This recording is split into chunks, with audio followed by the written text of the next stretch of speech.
오늘은 런던 서쪽 워킹 투어, 런던 젊은이들의 핫플레이스인 쇼디치에 있는 숙소를 출발하여 약속 장소인 엠방크먼트 역으로 버스를 타고 갑니다. 버스 노선은 구글 지도로 찾았습니다. 오늘 갈 곳은 10군데인데 모두 도보로만 다니는 코스입니다. 총 거리는 약 5km입니다. 경로는 엠방크먼트 가든, 엠방크먼트역, 워털로 브릿지, 런던 아이, 빅벤과 웨스트민스터 의사당, 웨스트민스터 사원, 기병대 연병장 로드, 세인트 제임스 공원, 버킹엄 궁전, 그린파크 공원입니다. 버스에서 내려 약 500m 정도 걸어서 엠방크먼트 공원 동쪽 문으로 들어갔습니다. 약속 시간보다 일찍 도착하여 엠방크먼트 공원을 둘러보았는데 매우 아름다운 하원이었습니다. 빅토리아 엠방크먼트 제방은 템즈강 제방 중 웨스트민스터 다리와 블랙프라이어스 다리 사이를 강병 북쪽 제방을 말하며 이 구간은 주요 교통로로 이용되는 곳입니다. 약속 장소인 엠방크먼트 가든은 워털로 브릿지와 골든 주빌리 브릿지 사이의 템즈강 북쪽에 자리 잡은 공원입니다.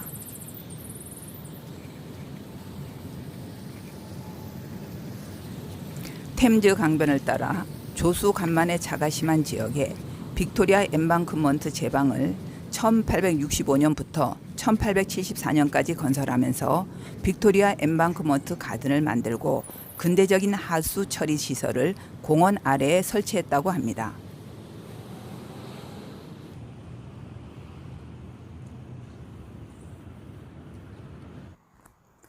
엠방크먼트 공원이 조성되기 이전에 이곳에는 요크하우스라는 저택이 있었습니다. 지금은 없어진 건물로 1558년부터 약 70년간 많은 저명인사들이 이 건물에서 살았는데 일종의 고급 타운하우스 같은 곳이었다고 합니다. 이곳에 살았던 저명인사 중에는 1561년 1월 22일에 이곳에서 태어나 나중에 철학자, 법학자, 정치가, 과학자, 작가로 성장한 인물이 있습니다. 바로 경험주의의 아버지로 추앙받는 프란시스 베이컨입니다. 그는 현대 과학의 기초를 놓았고 철학을 재구성했으며 인간의 진보적 개혁에 큰 영향을 미쳤습니다. 이 유적은 요크 워터 게이트입니다. 요크 하우스에서 템즈강으로 통하는 수로가 있었는데 강물이 들어오는 입구에 요크 워터 게이트를 세웠다고 합니다. 이때가 1626년이었고 당시의 건축물로는 유일하게 남아 있습니다. 지금은 본래의 위치에서 엠방크 가든 쪽으로 150m 들어간 지점으로 옮긴 것입니다. 엠방크먼트 역 앞입니다. 이 역은 지하철 노선 4개가 지나가는 곳으로 런던에서 가장 붐비는 지하철역입니다. 오늘은 일요일 아침이라 한산합니다. 그리고 여기는 역 바로 옆 엠방크먼트 공원 정문입니다. 여기는 엠방크먼트 역 메인홀입니다. 이곳은 사진 촬영 금지구역인데 모르고 찍었습니다. 런던 지하철은 지난 10수년간 30여 건의 테러가 발생했는데 이 지하철역에서도 몇 년 전에 테러가 발생했다고 합니다.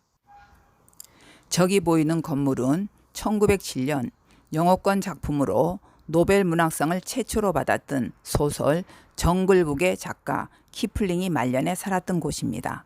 수상 당시 그의 나이는 42세로 노벨 문학상 수상자 중 가장 젊은 사람이었습니다. 런던 아이로 가기 위해 골든 주빌리 브릿지를 건너고 있습니다. 저기 앞쪽에 보이는 다리가 유명한 워털로 브릿지입니다. 워털로 브릿지는 템즈강이 구부러지는 지점에 건설되었기에 서쪽으로는 웨스트민스터, 사우스뱅크와 런던 아이가 보이고 동쪽에는 시티 오브 런던 지역이 그리고 카나리 선착장을 모두 조망할 수 있는 지점에 위치합니다. 워털로 브릿지는 맨 처음 1817년에 건설되었고 그때는 스트랜드 브릿지라고 불렀습니다. 1840년대에는 자살 장소로 악명을 떨쳤기에 1844년 당시 유명한 시인이었던 토마스 후드는 그의 시에서 탄식의 달이라고 불렀습니다. 이후 교각에 하자가 발생하고 1937년에 다시 건설하기로 합니다. 다리 공사가 시작되고 2년 후인 1939년 2차 세계대전이 발발하여 남자들은 군에 징집되어 노동 인력이 부족할 때 수많은 영국 여성들이 공사에 참여하였다고 합니다. 그래서 이 다리를 상당 기간 동안 레이디스 브릿지라고 불렀다고 합니다. 워털루 브릿지는 2차 대전 중에 독일 공군에 의해 피격된 유일한 다리였다고 하니 이 다리의 전략적 중요성을 알 수 있습니다. 2차 세계대전 중 영국 여성 700만여 명이 군수산업, 건설산업에 종사하였다고 하니 영국 여성의 애국심에 놀라지 않을 수 없습니다. 여성들의 헌신의 역사가 묻혀 있다가 2015년에 역사가인 크리스틴 윌이 노동하는 여성들의 사진을 발견하여 알려지게 됩니다. 워털루 브릿지를 보면 기억나는 영화 애수. 원제는 워털루 브릿지입니다. 80년이 지난 지금도 사랑받는 클래식 영화. 20세기 최고의 미녀 비비안 리와 미남 로버트 테일러가 출연한 비극적 러브스토리. 워털루 브릿지가 배경인 애수는 지금도 종종 케이블 TV에서 재상영되는 고전 영화입니다. 런던 서쪽 투어 중 일부입니다. 곧 서쪽 2부도 이어집니다. 여러분들의 구독과 좋아요를 정중하게 부탁드립니다. 감사합니다.